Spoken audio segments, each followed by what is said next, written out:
Hello बच्चों, जय माता दी। कैसे हो?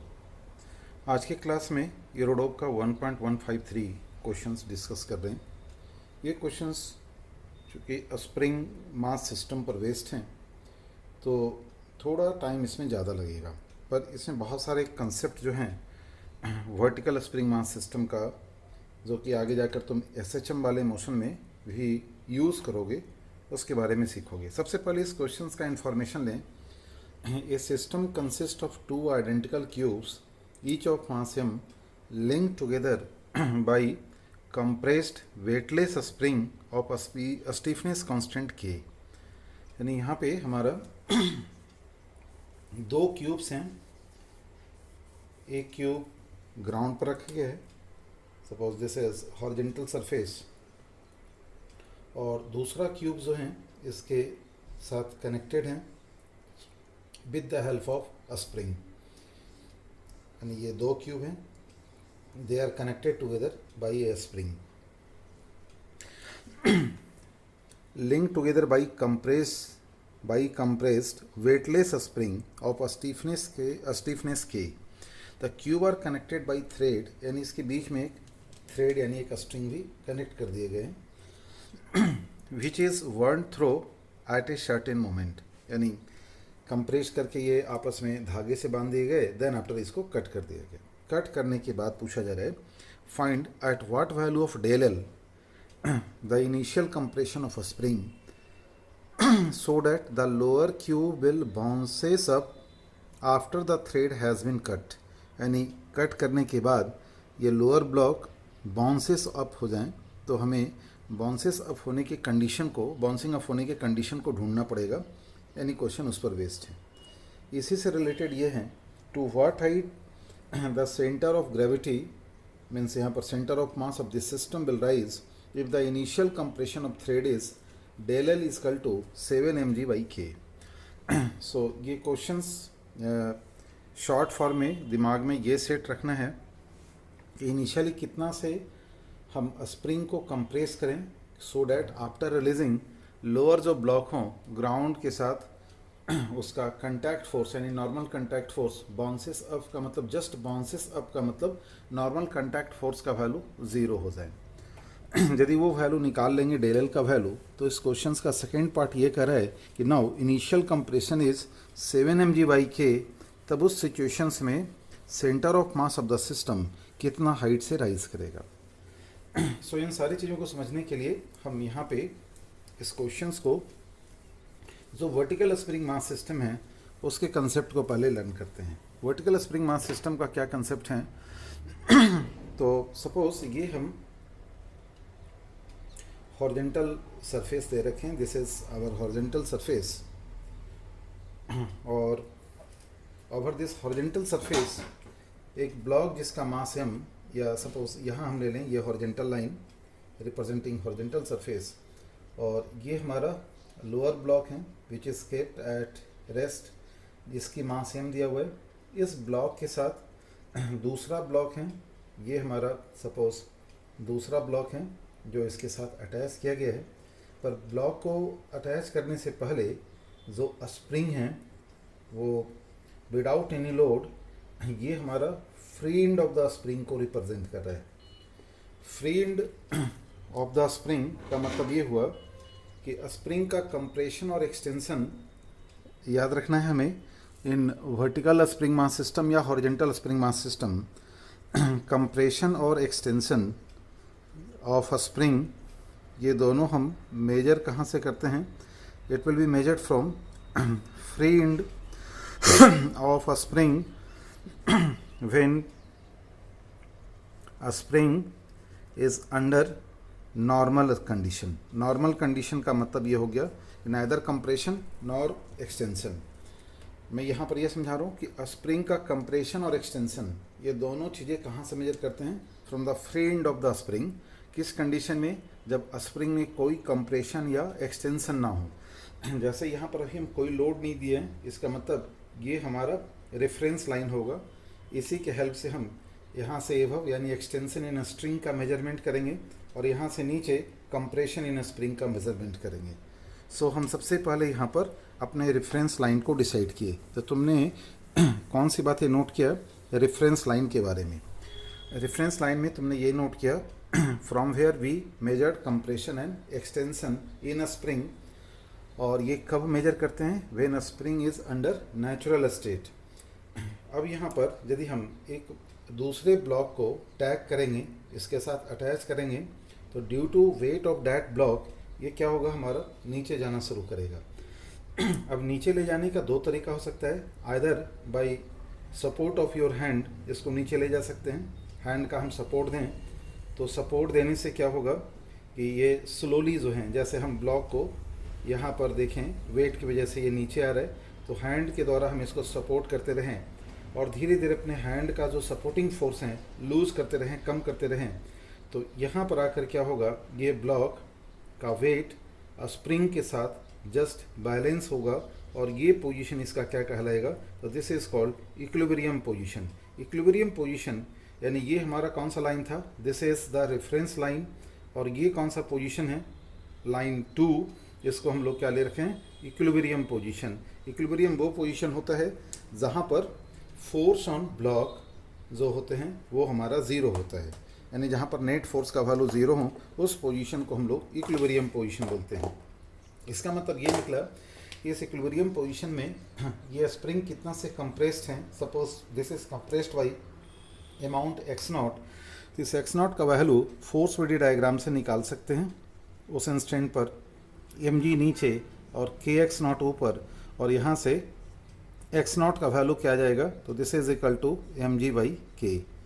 तो कभी कभी हमें ये क्वेश्चंस ऐसा पूछता है कि फाइंड आउट इक्विलिब्रियम पोजीशन, तो इक्विलिब्रियम पोजीशन निकालने का तरीका ये है कि हम यहाँ पर सम ऑफ द फोर्स का वैल्यू 0 पुट कर दें, तो उससे हमें क्या निकल जाएगा, equilibrium position. Some time equilibrium position दिया रहता है और हमसे पूछता है find out a spring constant, तो फिर k का वैल्यू mg/x0 से निकाल लेंगे। यदि हम हैंड का सपोर्ट नहीं लेंगे, विदाउट सपोर्टिंग योर हैंड, तो फिर क्या होगा, ये यहाँ पर ये ब्लॉक सम वेलोसिटी गेन करेगा। क्यों वेलोसिटी गेन करेगा, यदि यहाँ से हम x का वैल्यू लेसर देन x0 लें, तो उस सिचुएशंस में क्या होगा, स्प्रिंग फोर्स का वैल्यू लेस होगा कंपेयर टू mg, यानी mg minus kx equal to ma होगा। दिस इज किस कंडीशन में लिख रहे हैं, when x is less than x0। यदि हैंड का सपोर्ट नहीं होगा तो mg का वैल्यू जब तक ये ब्लॉक इस इक्विलिब्रियम लाइन पर नहीं आएगा mg डोमिनेटिंग होगा, यानी नीचे की ओर इसकी स्पीड बढ़ती रहेगी, क्योंकि स्प्रिंग एक वेरिएबल फोर्स है और इसकी वैल्यू mg के बराबर कब होगा, जब ये x0 पोजीशन पर आएगा। तो without support of your hand यदि ब्लॉक को रिलीज करोगे तो डेफिनेटली एट इक्विलिब्रियम इस ब्लॉक में सम काइनेटिक एनर्जी गेन होगा, और वो काइनेटिक एनर्जी के गेन करने से ब्लॉक क्या होगा, उस इक्विलिब्रियम लाइन को ओवरशूट करके नीचे आएगा। और नीचे आने का मतलब जब x का वैल्यू इस रेफरेंस लाइन से मोर देन ये हमारा x0 है, ग्रेटर देन x0 लेंगे, तो इस सिचुएशंस में क्या आएगा, ब्लॉक तो नीचे जरूर जाएगा due to inertia of motion, इस लाइन से नीचे जरूर जाएगा due to inertia of motion, पर स्प्रिंग फोर्स का वैल्यू x का वैल्यू x0 से ज़्यादा होने की वजह से बढ़ जाएगा। इक्वेशन तो यही लिखे जाएंगे, पर mg के रेस्पेक्ट में kx का वैल्यू क्या है, ज़्यादा, यानी अब हमें क्या मिलना शुरू होगा, रिटार्डेशन मिलना शुरू होगा, यानी यहाँ के बाद ब्लॉक की स्पीड कम होगी और ब्लॉक फाइनली एक पॉइंट पर स्टॉप हो जाएगा। जहाँ पर स्टॉप करेगा वो पोजीशन इसका मैक्सिमम कंप्रेशन कहलाएगा। And to get the position of maximum compression, suppose ये हमने यहाँ से x डिस्टेंस रिप्रेजेंट किया है reference to reference line, maximum compression को यदि हम x से रिप्रेजेंट कर रहे हैं, यदि हम यहाँ पर फोर्स इक्वेशंस को लिखेंगे for getting maximum compression, although just यहाँ पर आकर स्टॉप हुआ है, नीचे के डायरेक्शन को पॉजिटिव लें, kx लिखें इक्वल टू ये वैल्यू m इंटू a, यहाँ पर x और a दोनों हमारे लिए अननोन हैं। मैक्सिमम कंप्रेशन में देखिए mg को हम पॉजिटिव लिए हैं, और जैसा मैंने बताया कि जैसे ही x का वैल्यू x0 से ज़्यादा होगा ये वैल्यू डोमिनेटिंग हो जाएगा, यानी इक्विलिब्रियम पोजीशन के बाद इसमें रिटार्डेशन बिगिन होगा। सो मैक्सिमम कंप्रेशन निकालने के लिए हम लोग फोर्स इक्वेशंस का हेल्प तभी ले पाएंगे जब हमें इन दोनों में a का वैल्यू पता हो। तो यहाँ पर a का वैल्यू हम निकालेंगे तब जाकर मैक्सिमम कंप्रेशन का वैल्यू आएगा। इसके बजाय हम लोग एनर्जी इक्वेशन लिखें, starting from reference line to maximum compression के बीच में एनर्जी इक्वेशंस यदि लिखते हैं तो इस अपर वाले ब्लॉक में ही सिर्फ मोशन है, लोअर वाले ब्लॉक तो रेस्ट में है।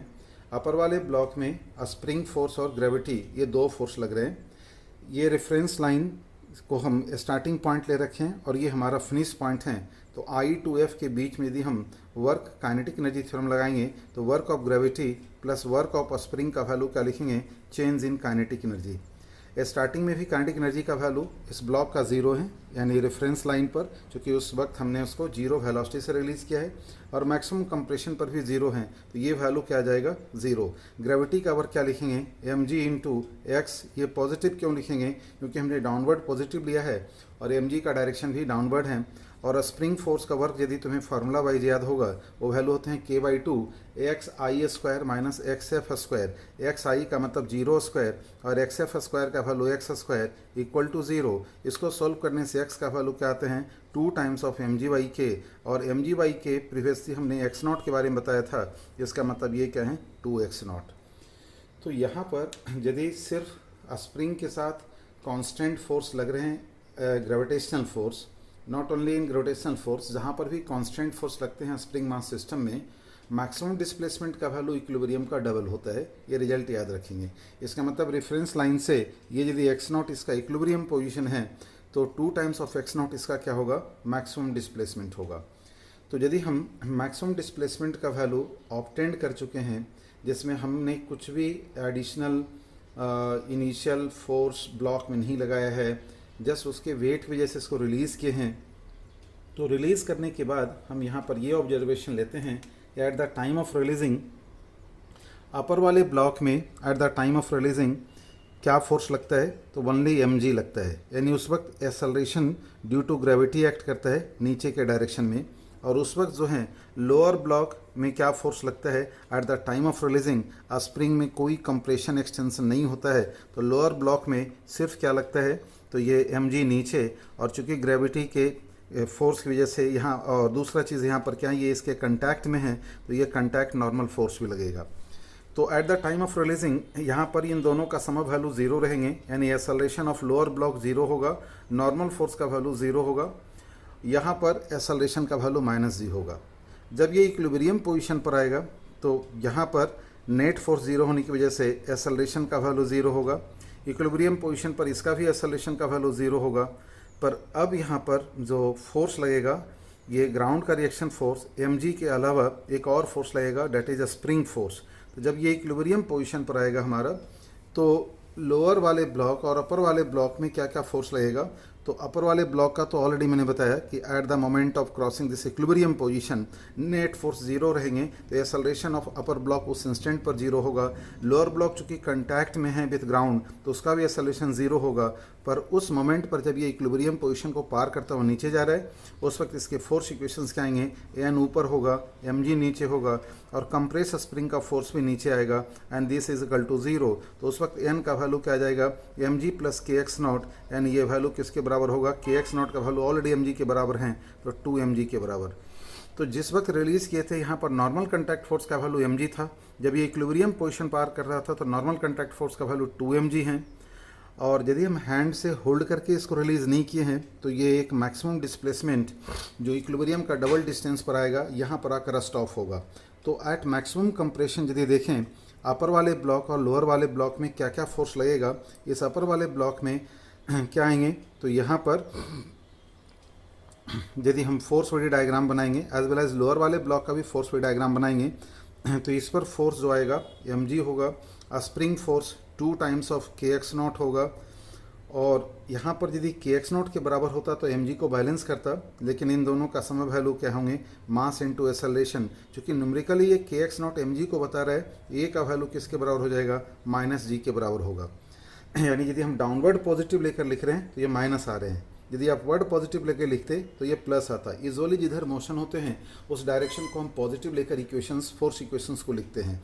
तो यहाँ पर आकर वेलोसिटी भले जीरो हुआ, पर यहाँ पर फोर्स इक्वेशन यदि लिखेंगे तो mg minus 2x0 equal to ma, यानी a का वैल्यू -g का मतलब g हमने mg पॉजिटिव लिया है, इसका मतलब इसमें उस वक्त का एक्सेलरेशन किधर होगा, ऊपर की ओर होगा। यानी ऐसा बोल सकते हैं कि मैक्सिमम कंप्रेशन के पोजीशन में इसकी एक्सेलरेशन +g ऊपर की ओर होगी। एट द सेम मोमेंट इसकी एक्सेलरेशन क्या होगी, इसको देखें, वेलोसिटी तो इसका ज़ीरो होगा एज वेल एज इसका भी वेलोसिटी जीरो होगा, पर इसकी फोर्स इक्वेशन लिखोगे तो क्या लिखोगे यहाँ पर mg नीचे और डाउनवर्ड इसका भी पॉजिटिव लें या अपवर्ड पॉजिटिव लें, वट एवर भी द एजम्पशंस, तो यहाँ पर n ऊपर माइनस mg और स्प्रिंग फोर्स भी नीचे, तो ये value k times of 2x0 equal to क्या लिखेंगे, यदि इसमें हम इन सबों का वैल्यू जीरो पुट करें, यदि ऐसा आप सोचते हैं कि ये हमारा वैल्यू ज़ीरो होगा, यानी इसमें एक्सेलरेशंस का वैल्यू हम जीरो पुट कर दें, तो ज़रा सोचें क्या ये एक्सेलरेशन ज़ीरो पुट करना ठीक होगा या वेलोसिटी ज़ीरो होंगे, वेलोसिटी तो नो डाउट ज़ीरो रहेंगे। और यहाँ पर नॉर्मल फोर्स एक एडजस्टेबल फोर्स है। यदि कुछ बच्चे ये सोचते हैं कि हर जगह n लिख रहे हैं, नहीं, ये n इज़ अ वेरिएबल, यानी यहाँ पर इसकी एक्सेलरेशन नहीं है। क्यों नहीं एक्सेलरेशन है? क्योंकि this block is in contact with अर्थ, और अर्थ को हम रेस्ट मान रहे हैं, यानी सरफेस के कंटैक्ट में है और सरफेस रेस्ट में है, इससे इसका एक्सेलरेशन ज़ीरो है। तो n का वैल्यू क्या लिखेंगे, ये फिर kx0 का वैल्यू mg पुट करेंगे तो 3mg के बराबर होगा। सो ओवरऑल यहाँ पर हम इन सारे डिस्कशंस को एक ऑब्जेक्टिव पॉइंट ऑफ व्यू से हम यहाँ पर एक बात को शॉर्ट आउट करें कि ये अपर ब्लॉक का लाइन है या लोअर ब्लॉक का लाइन है। At the moment of releasing यदि पूछा जाए अपर ब्लॉक का वेलोसिटी क्या होगा, तो वेलोसिटी अपर ब्लॉक का ज़ीरो होगा, वेलोसिटी लोअर ब्लॉक का भी क्या होगा, ज़ीरो होगा।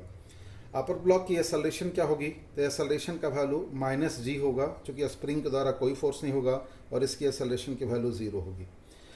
नॉर्मल फोर्स तो यहाँ पर नहीं लेंगे, नॉर्मल फोर्स यहाँ पर लेंगे। At the moment of releasing यहाँ पर जो नॉर्मल फोर्स का वैल्यू आएगा वो mg के बराबर होगा। ये हमारा at the moment of releasing ये चीज़ें आ रही है। और जब ये इक्विलिब्रियम को पार करेगा तो एक्सेलरेशन का वैल्यू क्या आ जाएगा, वेलोसिटी मैक्सिमम होगी। अब वो वेलोसिटी कैसे निकालेंगे मैक्सिमम, ये भी हमारा एक इंपॉर्टेंट क्वेश्चंस बनता है कि जब ये ब्लॉक इक्विलिब्रियम को पार करेगा तो व्हाट इज़ द वेलोसिटी। तो ऑब्वियसली वेलोसिटी निकालने के लिए वर्क एनर्जी थ्योरम लगाओगे, जो इसके बाद अभी समझाते हैं। तो यहाँ पर जब इक्विलिब्रियम को पार करेगा तो वेलोसिटी जो होगा वो मैक्सिमम होगा। क्यों मैक्सिमम होगा, क्योंकि यहाँ के बाद इसमें रिटार्डेशन हो रहे हैं। अब वो मैक्सिमम कितना होगा ये निकालते हैं, और उस वक्त का एक्सेलरेशन क्या आएगा, इसका ज़ीरो, और यहाँ पर एक्सेलरेशन तो ज़ीरो रहेंगे, वेलोसिटी ज़ीरो, एक्सेलरेशन भी ज़ीरो। पर यहाँ पर जो नॉर्मल फोर्स का वैल्यू आएगा, दिस इज़ टू इम्पॉर्टेंट। यहाँ पर जो है एक और पॉइंट ध्यान रखना है कि यहाँ पर नॉर्मल फोर्स का वैल्यू क्या आएंगे, तो mg के बराबर हो उस वक्त। और यहाँ पर इस वक्त जब इक्विलिब्रियम को पार करेगा तो यहाँ पर वेलोसिटी इसका लोअर ब्लॉक का zero, acceleration zero, as well as normal force का वैल्यू क्या रहेंगे, तो m2 टाइम्स ऑफ mg के बराबर होगा। अब जब मैक्सिमम कंप्रेशन आएगा तो वेलोसिटी ज़ीरो होगा। एक्सेलरेशन का वैल्यू मैक्सिमम कंप्रेशन पर कितना निकाले हैं, तो मैक्सिमम कंप्रेशन पर कितना वैल्यू हो जाएंगे, तो ये वैल्यू ऊपर की तरफ नॉर्मल फोर्स लगेगा, यहाँ पर नॉर्मल फोर्स का वैल्यू 3mg के बराबर होंगे, और यहाँ पर एक्सेलरेशन का वैल्यू ज़ीरो होगा। और उस वक्त इसकी एक्सेलरेशन कितनी होगी, इसकी एक्सेलरेशन आएगी नीचे की तरफ जो mg लग रहा है, और कंप्रेस स्प्रिंग फोर्स ऊपर लग रहा है, यानी ऊपर के डायरेक्शन में ये ऊपर की ओर एक्सेलरेट होगा। तो ये इसका ऑब्जेक्टिव का इन्फॉर्मेशन होता है यदि एक वर्टिकल स्प्रिंग मास सिस्टम को एक ब्लॉक को रेस्ट से रिलीज़ करते हैं।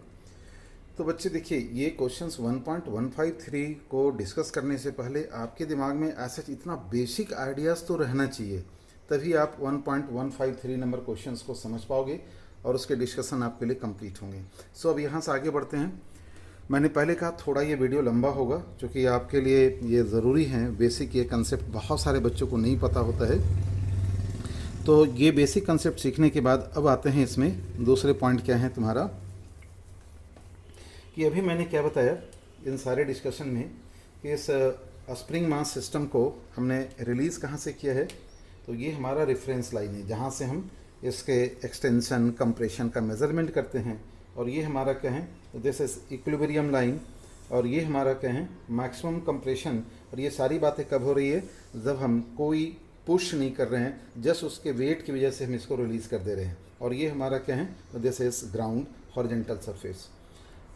तो ये तो क्लियर हो गया कि यदि हम इसको इसके वेट की वजह से रिलीज़ करेंगे तो ये यहाँ से मैक्सिमम जाएगा कितना, 2x0, और फिर ये वापस आकर स्टॉप हो जाएगा। जब ये स्टॉप होगा तो अगेन क्या होगा, इसमें एक कौन सी फोर्स लगेगा, तो इसका mg नीचे लगेगा, और स्प्रिंग फोर्स का वैल्यू ज़ीरो होगा, क्योंकि स्प्रिंग अपने आप में क्या होगा, तो नेचुरल लेंथ में होगा। और इस ब्लॉक में क्या आएगी, तो इसका mg और इसमें स्प्रिंग फोर्स नहीं लगेगा, पर ये नॉर्मल फोर्स होगा, and normal force is not equal to zero. Normal force का वैल्यू क्या है, mg के बराबर है। इसका मतलब ये हुआ कि यदि ये हमारा रेफरेंस लाइन से कितना डिस्टेंस नीचे आ रहा है, 2mg/k, तो इस इक्विलिब्रियम लाइन से ये mg/k ऊपर जा रहा है और mg/k नीचे आ रहा है, पर यहाँ पर नॉर्मल फोर्स का वैल्यू ज़ीरो नहीं हो रहा है। क्वेश्चन में हमसे ये पूछा जा रहा है इन द फर्स्ट पार्ट कि यदि हम इनिशियली इस सिस्टम को कंप्रेस कर दें, यानी कितना से कंप्रेस करें सो डैट कि यहाँ पर नॉर्मल फोर्स का वैल्यू ज़ीरो हो। यदि वेट की वजह से ही इसको हम छोड़ दें तो ये रेफरेंस लाइन से 2mg/k अमाउंट से कंप्रेस हो रहा है, रिटर्न होकर अपने रेफरेंस लाइन पर वापस आ रहा है जिस वक्त स्प्रिंग अपने नेचुरल पोजीशन पर हैं, तो उस वक्त जाकर भी नॉर्मल फोर्स का वैल्यू ज़ीरो नहीं है। तो नॉर्मल फोर्स ज़ीरो होने का मतलब ये है कि हम इसमें इसकी कांटेक्ट को ज़ीरो कर दें, यानी एक अपवर्ड डायरेक्शन में इसमें एक पुल कर दें। तो पुल कितना होना चाहिए, तो पुल या तो हम करें या तो स्प्रिंग से करें, यानी इस नॉर्मल का ज़ीरो होने के लिए स्प्रिंग में एक्सटेंशन होना ज़रूरी है। एक्सटेंशन का मतलब इस लाइन से इसको ऊपर जाना ज़रूरी है, और इस लाइन से ऊपर जाने का मतलब ये हुआ कि इसको रेफरेंस लाइन से सम मोर डिस्टेंस कंप्रेस होना पड़ेगा। सो हम इसको फोर्सफुली कंप्रेस करेंगे। कंप्रेस कितना करेंगे, दिस इज़ माय ऑब्जेक्टिव। लेकिन इस कंप्रेशन लेंथ को जो हम फोर्सफुली कंप्रेस कर रहे हैं वो तभी निकालेंगे जब हमें ये पता हो कि इस लाइन से ऊपर कितना एक्सपेंड हो। ऐसा क्यों बोल रहा हूँ कि एन का वैल्यू ज़ीरो तभी होगा जब इसको समवन अपलिफ्ट करेगा। अपलिफ्ट कौन करेगा, स्प्रिंग। स्प्रिंग अपलिफ्ट कौन करेगा, तो नेचुरल पर तो नहीं ही कर पाएगा, इससे जब ऊपर जाएगा।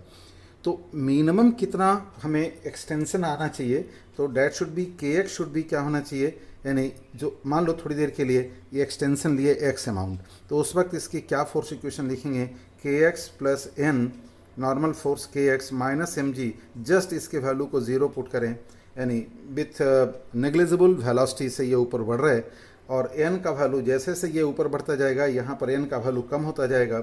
इसका मतलब n का वैल्यू जीरो पुट करने का मतलब ये हुआ कि एक्सटेंशन जो होना चाहिए वो वैल्यू क्या होना चाहिए, यहाँ पर this should be just greater than equal to mg, यानी x एक्सटेंशन का वैल्यू mg/k से ज़्यादा होना चाहिए।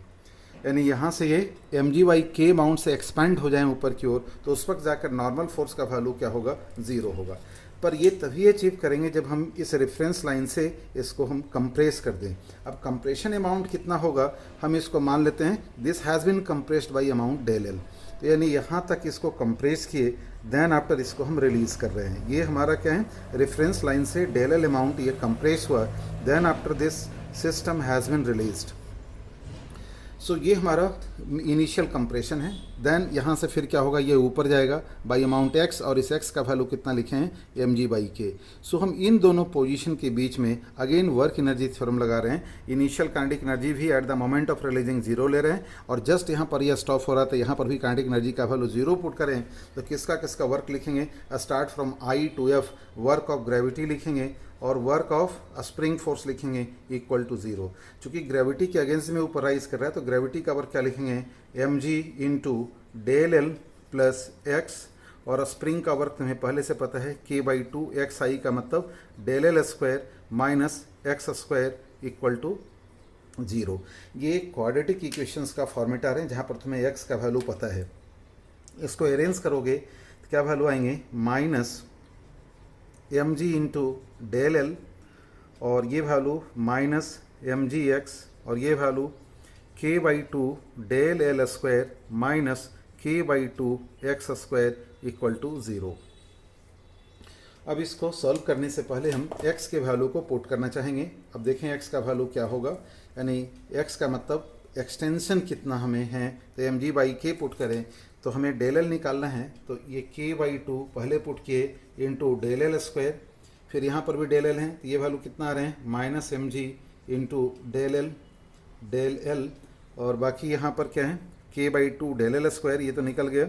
ये वैल्यू हमारा है माइनस mgx, माइनस mgx की जगह पर mg/k, और फिर यहाँ पर वैल्यू क्या आएंगे k/2 और नेक्स्ट एक्स स्क्वायर mg/k का whole square is equal to zero.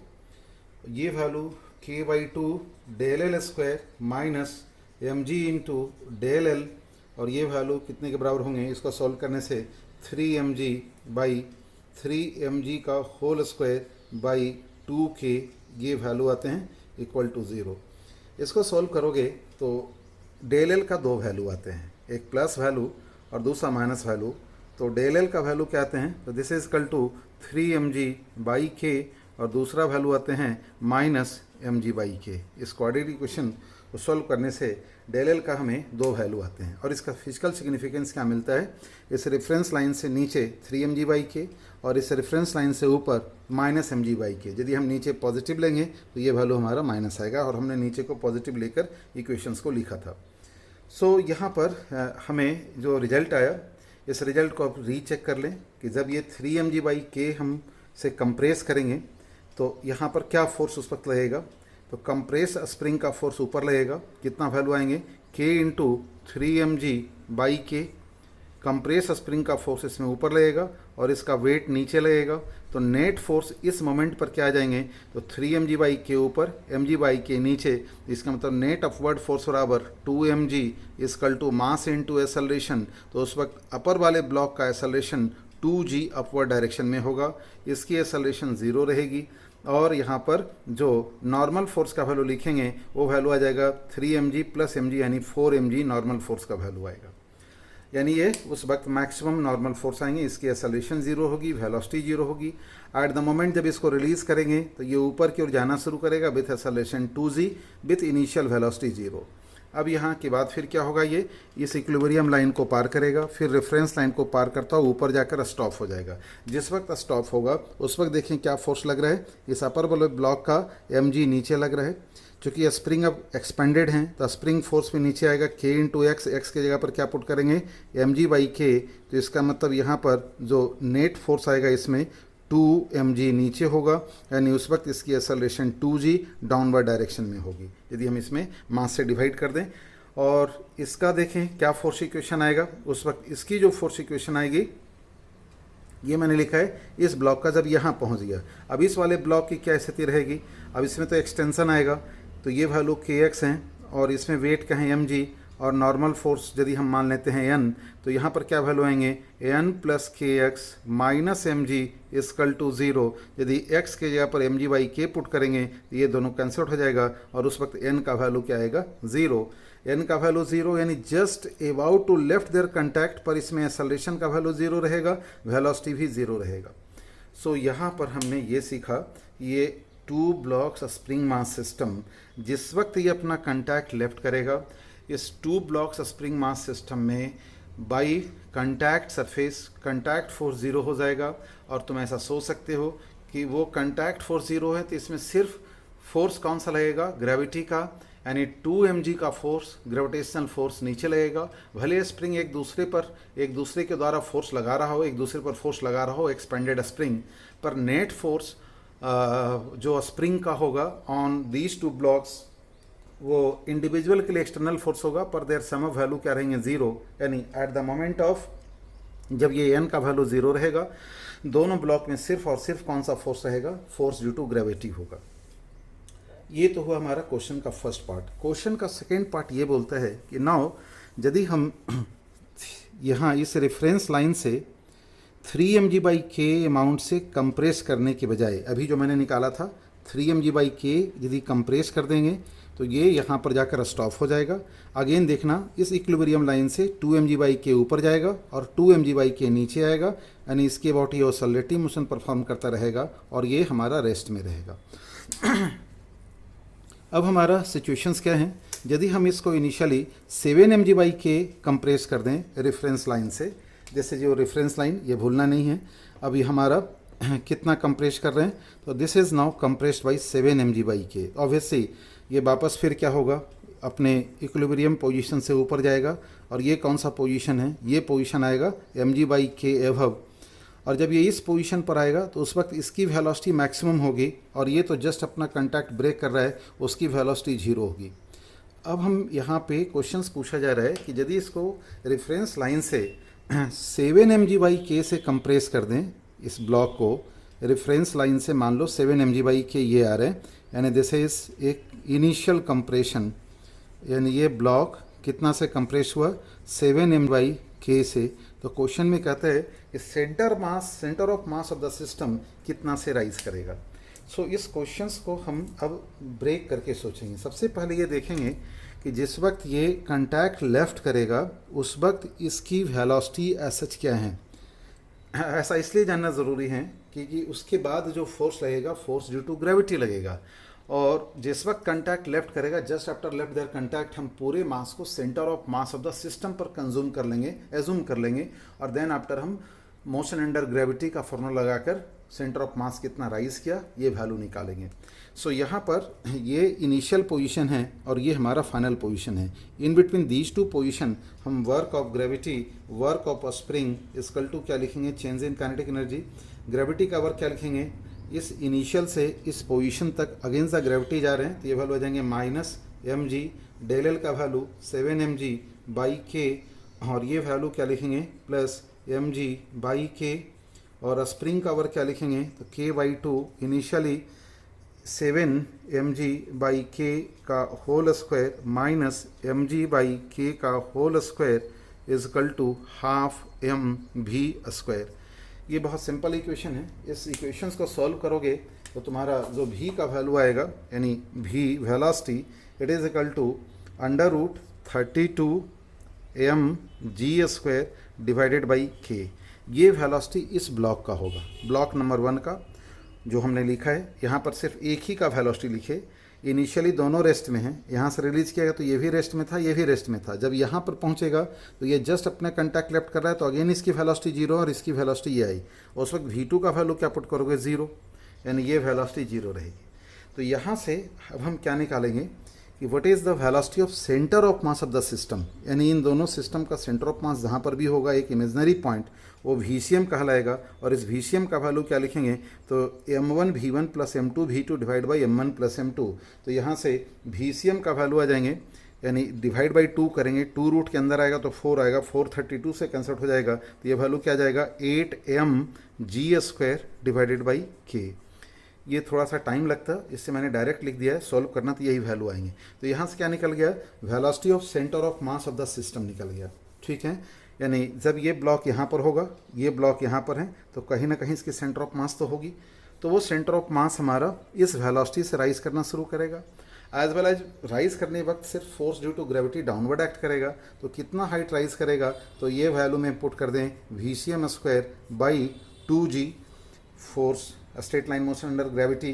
तो ये वैल्यू सॉल्व करके क्या वैल्यू आते हैं 4mg/k, यानी सेंटर ऑफ मास यदि ये है तो यहाँ से इतना हाइट पर जाकर ये स्टॉप हो जाएगा।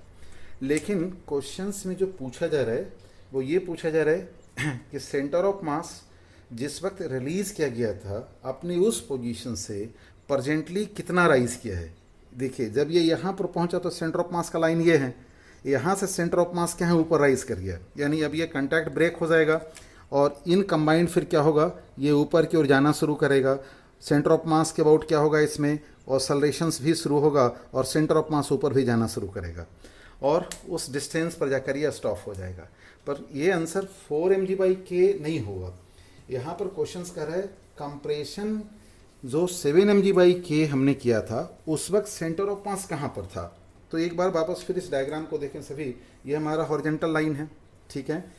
फिर इस हॉरिजॉन्टल लाइन से ये ब्लॉक हमारा इसके कांटेक्ट में है, ये हमारा रेफरेंस लाइन था। इस रेफरेंस लाइन के रिस्पेक्ट में ये देखें यहाँ पर यदि हम लाए, ठीक है। रेफरेंस लाइन का मतलब जब इसमें कोई हमारा कंप्रेशन एक्सटेंशन नहीं था, सपोज इस लेंथ को हम L ले रखें। अब हम इसको कंप्रेस कितना से किए 7mg/k से, तो सेंटर ऑफ मास जो है वो कहाँ पर आ जाएगा। यदि ये रहता पोजीशन तो मिडिल लाइन होता, इनिशियल कंप्रेशन ये है तो इसका मतलब सेंटर ऑफ मास नीचे शिफ्ट करेगा। कहाँ होगा सेंटर ऑफ मास, तो L - 7mg/k डिवाइडेड बाई 2, यानी ये पूरा लेंथ L है initially, no compression no extension. जब 7mg/k हम पुट करेंगे तो सेंटर ऑफ मास इसी दोनों के बीच में होगा, तो इसमें इसको माइनस किए डिवाइड बाई 2 करेंगे तो ये हमें क्या निकल जाएगा, initial position of centre of mass of the system. Left तो यहाँ नहीं कर रहा है, लेफ्ट कब कर रहा है, जब ये रेफरेंस लाइन से एभव जा रहा है। तो जब एभव गया, ये जो सेंटर ऑफ मास हैं, हमें क्वेश्चन में यहीं से पूछ रहा है यहाँ से सेंटर ऑफ मास कितना शिफ्ट किया है। तो ग्रेविटी का कंटैक्ट लेफ्ट कर रहा है कब, जब यहाँ पर पहुँच रहा है। जब यहाँ पर पहुँचा ये, तब देखें ये सेंटर ऑफ मास का पोजीशन क्या है। तो ये वैल्यू क्या आ जाएगा, L plus m g by k divided by 2, यानी ये पूरा लेंथ। तो इसका अब ये पोजीशन आ जाएगा तुम्हारा, क्या आ जाएगा तुम्हारा, ये पोजीशन उस वक्त का सेंटर ऑफ मास का जब ये कांटेक्ट लेफ्ट कर रहा है। तो यहाँ से यहाँ तक सेंटर ऑफ मास कितना मूव किया।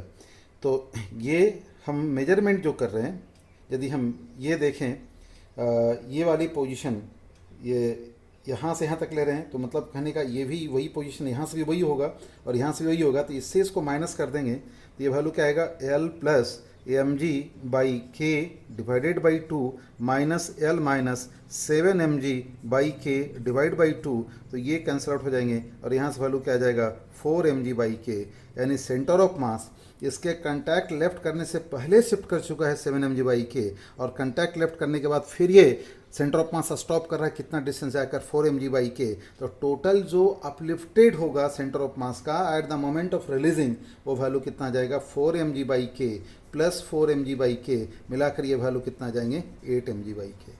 सो थैंक यू बच्चों। मैंने पहले कहा ये क्वेश्चंस थोड़ा सा टाइम लगता है।